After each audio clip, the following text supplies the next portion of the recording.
Bharatiya Janata party के संकल्प यात्रा का आज समापन समारोह का आयोजन किया गया। यह रांची के हरमू मैदान में आयोजित था, जिसमें 6 विधानसभा के कार्यकर्ताओं का महाजुटान किया गया, जिसमें भाजपा के केंद्रीय अध्यक्ष जेपी नड्डा जी आए हुए थे। मौके पर उन्होंने क्या कुछ कहा, आइए आपको सुनाते हैं। कि पुण्य भूमि पर, पवित्र भूमि पर मुझे संकल्प यात्रा के समापन में आप सब लोगों के साथ शामिल होने का सौभाग्य प्राप्त हुआ है। जो मैं उत्साह देख रहा हूं, जो मैं उमंग देख रहा हूं, वह बताता है कि आप लोगों ने संकल्प ले लिया है कि अगली बार फिर से यहां कमल खिलाना है और भारतीय जनता पार्टी की सरकार को लाना है। मैं जब यहां आया हूं तो मैं इस वीर भूमि, सपूतों की भूमि, उनको मैं भूल नहीं सकता, जिन्होंने आजादी की लड़ाई में अपना सर्वस्व लुटाया, अपने आप को आहूत किया और देश की रक्षा के लिए उन्होंने अपने आप को समर्पित किया। ऐसे में आदरणीय श्री सिद्धू जी को याद करना, कानू मुर्मू जी को याद करना और भगवान बिरसा मुंडा जी से प्रेरणा लेना और उनको नमन करते हुए अपनी बात को प्रारंभ करना, यह हमारा धर्म भी बनता है और उनसे आशीर्वाद लेना यह हमारा कर्म भी बनता है। हम जानते हैं कि आदिवासियों की चर्चा तो बहुत लोगों ने की, आदिवासियों के बारे में बहुत लोगों ने बहुत सी बातें की, लेकिन जनजातीय गौरव दिवस 15 नवंबर भगवान बिरसा मुंडा जी के जन्मतिथि को अगर किसी ने जनजातीय गौरव दिवस के रूप में स्थापित किया तो वो आदरणीय प्रधानमंत्री नरेंद्र मोदी जी ने स्थापित किया। यह भी हमको ध्यान में रखना चाहिए। हम यह भी जानते हैं कि अटल जी ने झारखंड का प्रदेश बनाया। मुझे अपना बचपन याद है,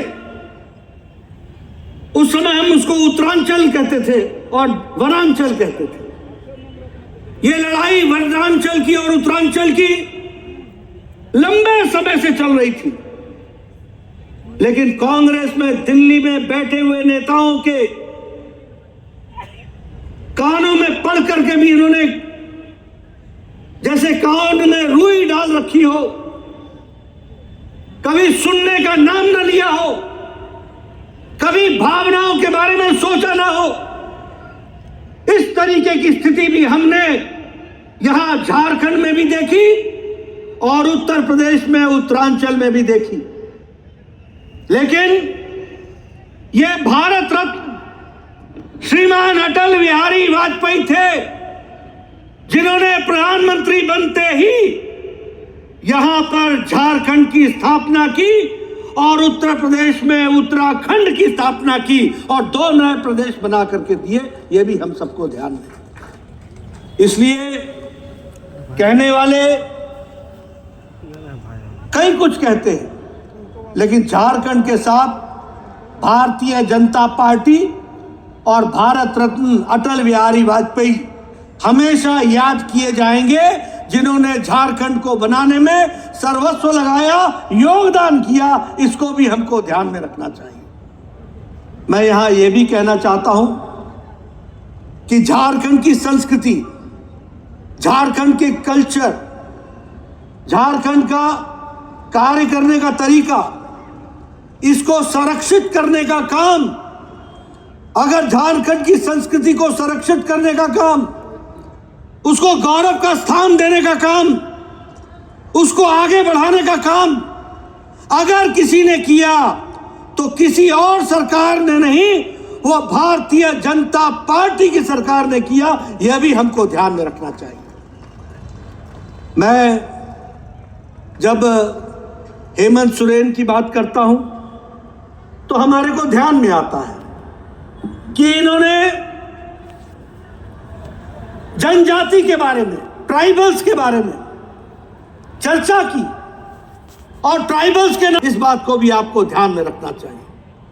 और मैं कहने के लिए नहीं कह रहा हूं, वोट की राजनीति के लिए धर्मांतरण को आंख मूंद करके देखना, धर्मांतरण की तरफ आंख मूंद करके उसको मौन स्वीकृति देना, यह अपने आप में बताता है कि हमारे जनजाति भाइयों की संस्कृति कहीं भी चली जाए, हेमंत सोरेन का वोट नहीं जाना चाहिए। वोट के लिए हर कुछ करने को तैयार है, यह भी हमको ध्यान में रखना होगा। मैं यहां आपसे ये कहना चाहता हूं, इस संकल्प यात्रा जिसके बारे में अभी सब लोगों ने बताया कि 81 में से 75 विधानसभाओं में हो आया है और आज 6 विधानसभाएं हमारे सामने, कुल मिलाकर के हमने 81 के 81 विधानसभाओं तक अपना संकल्प दोहराया है।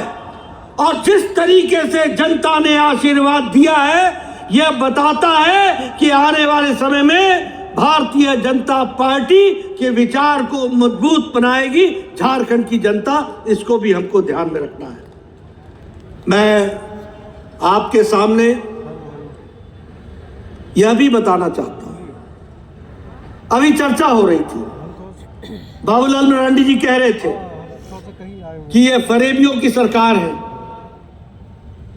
यह ऐसी सरकार है जिसमें महिलाओं का सम्मान नहीं है, यह ऐसी सरकार है जो अखंड भ्रष्टाचार में डूबी है, यह ऐसी सरकार है जहां मुख्यमंत्री के पीछे ईडी पड़ी है और मुख्यमंत्री भागते फिर रहे हैं, यह ऐसी सरकार है जहां liquor mafia, land mafia, sand mafia, हर किस्म के माफिया दंदना रहे हैं। और इसलिए ऐसी सरकार को जाना चाहिए।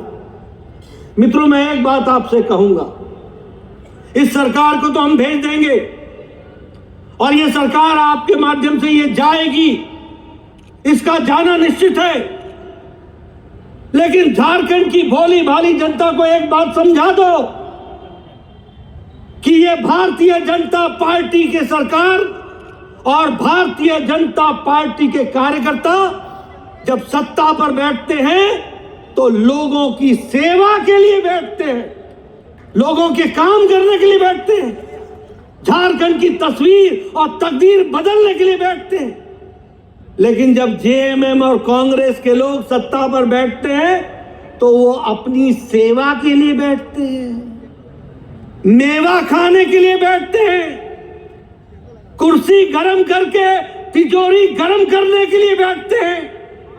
और इसलिए उनका जो रेगुलर साथी बनता है वह साथी उनको सीबीआई और ईडी के बीच में ही रहना पड़ता है। वो कहते हैं कि सीबीआई और ईडी भेज दी। अगर सीबीआई और ईडी गलत है तो आप कोर्ट का दरवाजा क्यों नहीं खटखटाते? आप क्यों नहीं राहत लेने की कोशिश करते?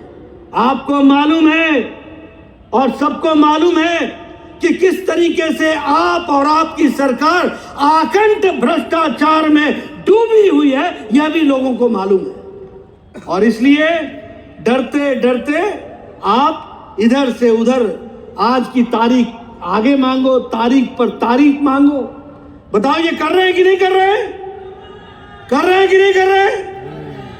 आपने कभी देखा कि कोई मुख्यमंत्री खुद के नाम पर जमीन का टेंडर निकलवाता हो? कभी देखा?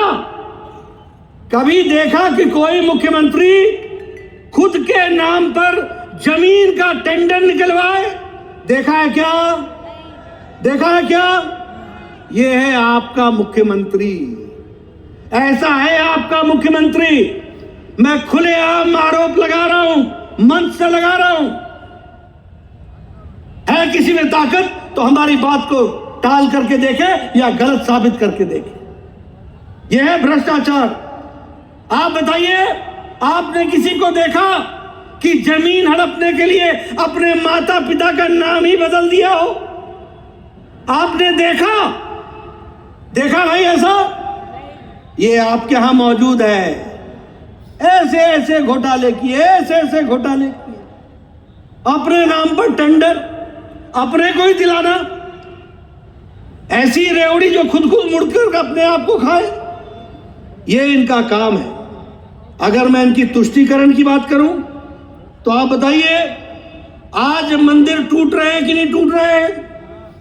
मंदिरों में मूर्तियां तोड़ी जा रही है कि नहीं तोड़ी जा रही है? कोई एक्शन हुआ? कोई एक्शन हुआ? ये तुष्टीकरण है। आप बताइए, महादेव की बारात को रोकने की कोशिश होती है कि नहीं? होती है कि नहीं? और पुलिस मूक दर्शक रहती है कि नहीं? मित्रों, ये आप संकल्प लीजिए कि ऐसी सरकार जो तुष्टीकरण से युक्त हो, भ्रष्टाचार से युक्त हो, अनाचार से युक्त हो, उस सरकार को हम नहीं रहने देंगे। इस बात का संकल्प लेकर के हमको चलना होगा। मैं कई बार आश्चर्य करता हूं, क्या स्थिति हो गई है। एक समय था जब अर्जुन मुंडा जी का राज था, जब मरांडी जी का राज था, जब रघुवर दास जी का राज था। बताइए, नक्सलाइटों पर काबू था कि नहीं था?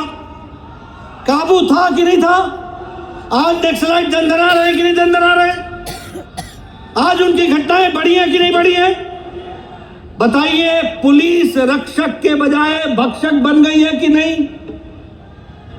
आप बताइए, महिलाओं के साथ उत्पीड़न हो रहा है कि नहीं? आप बताइए, महिलाओं के साथ बलात्कार हो रहा है कि नहीं? आप बताइए, स्कूल के सामने से गेट से नाबालिग बच्चियों को उठा करके उनके साथ बलात्कार हो रहा है कि नहीं? ये ऐसी सरकार, ये इस तरीके की सरकार, ये महिलाओं का उत्पीड़न, ये कौन से राज में रह रहे हैं? ये जंगल राज बना करके रखा है। और इसलिए मैं कहना चाहता हूं, मैं बाबूलाल मरांडी जी को और भारतीय जनता पार्टी को बधाई देना चाहता हूं, जिन्होंने समय पर संकल्प यात्रा निकालकर झारखंड की जनता को जागृत करते हुए इसकी आवाज को लड़ाई लड़ी। और इस आवाज के साथ साथ आप आगे बढ़ रहे हैं। मैं आपको शुभकामनाएं भी देता हूं और आपको यह बताना चाहता हूं कि ये जो लैंड स्कैम्स हुए हैं, ये ऐसे इतिहास में इस तरीके के लैंड स्कैम नहीं हुए। उसी तरीके से ट्रांसफर पोस्टिंग में जो यहां पर धंधा चला है, इस तरीके का झारखंड की जनता ने आज दिन तक नहीं देखा। और इसीलिए मैं यहां पर आपके सामने ये संकल्प सभा का आज आखिरी तो दिन है, लेकिन मुझे लगता है ये सभा का आखिरी दिन नहीं है, इसके बाद भी कई सभा होंगे। आज इस संकल्प सभा का यहाँ के लोगों को बहुत ही असर पड़ेगा, क्योंकि भारतीय जनता पार्टी की जिस प्रकार में काम कर रही है, अब पूर्व में इस सरकार से पहले पूर्व में जितने काम की थी जनता ने उनको देखा था। अब वर्तमान की सरकार किस प्रकार लूट खसोट के साथ यहाँ पे अपना काम कर रही है, जनता देख चुकी है, समझ चुकी है। और जिस प्रकार नरेंद्र मोदी जी ने हमारे पूरे देश में विकास का काम किया है, और अभी फिलहाल हमारे बाबूलाल मरांडी जब से झारखंड के प्रदेश अध्यक्ष बने हैं, तब से पूरे झारखंड के लोगों को बहुत आस की दृष्टि से देख रहे हैं कि एक बार फिर से वही लहर, वही काम इस जमीन पे होगा और इस लूट सरकार जो सकोट की सरकार को हम लोग यहाँ से उखाड़ फेंकेंगे। मांडर विधानसभा क्षेत्र से आते हैं आप, कितना टफ मानते हैं सर? मांडर विधानसभा क्षेत्र, मुझे लगता है कि मांडर विधानसभा के क्षेत्र की जनता भी बहुत भली भांति जान गई है वहाँ के वर्तमान, वहाँ के पूर्वों को। अब वहाँ की जनता भी बदलाव चाहती है। बदलाव इसलिए चाहती है कि बार बार हम लोगों को झूठ का सामना करना पड़ता है, बार बार आश्वासन मिलता है, विकास के नाम पे जीरो है। अभी भी सड़कें को बड़े बड़े गड्ढे हैं, किसी प्रकार का कोई भी विकास का काम नहीं हुआ। स्कूल के नाम पे, स्कूल पे टीचर नहीं है, और बहुत सारे पानी के टंकी तो बने हैं, लेकिन वो हाथी दांत के समान है। हमारा मांडर विधानसभा में बहुत सारे लोगों को रोजगार मिल जाता, लेकिन स्थानीय वर्तमान विधायक के कारण वहाँ पे जो हमारा इटकी में एम्स बनने वाला था, वो उनकी लापरवाही से आज एम्स उठ के यहाँ से देवघर काम किया। तो मांडर विधानसभा की जनता भली भांति समझ गई है, इस बार परिवर्तन चाहती है, और निश्चित ही नरेंद्र मोदी जी के प्रयास से और हमारे आदरणीय बाबूलाल मरांडी जी के प्रयास से इस बार मांडर विधानसभा में भी बदलाव होगा और इस बार लोकसभा में भी बदलाव होगा। फिर से 2024 में हम लोग नरेंद्र भाई मोदी जी को फिर से तीसरी बार भारत का मुख्य प्रधानमंत्री बनते हुए देखेंगे। अब बाबूलाल मरांडी जी को झारखंड का मुख्यमंत्री। भीड़ तो आप देख ही सकते हैं आँख खोल करके, क्योंकि हजारों नहीं लाखों की संख्या में हमारे यहाँ भीड़ जुटा हुआ है और सब में इतना उत्साह देखने को मिल रहा है। तो 24 क्या 29 का भी चुनाव समझिए कि हम ही लोग जीत रहे हैं, ऐसा लग रहा है, क्योंकि जितना उत्साह हम लोगों में है और गली मोहल्ले मतलब हर एक जगह से हमको लगता है पूरे झारखंड से समझिए तो भारी संख्या में पहुंचा है कि ये लगता है कि ये जगह तक छोटा पड़ गया है, इतना संख्या में है, इतना भीड़ है।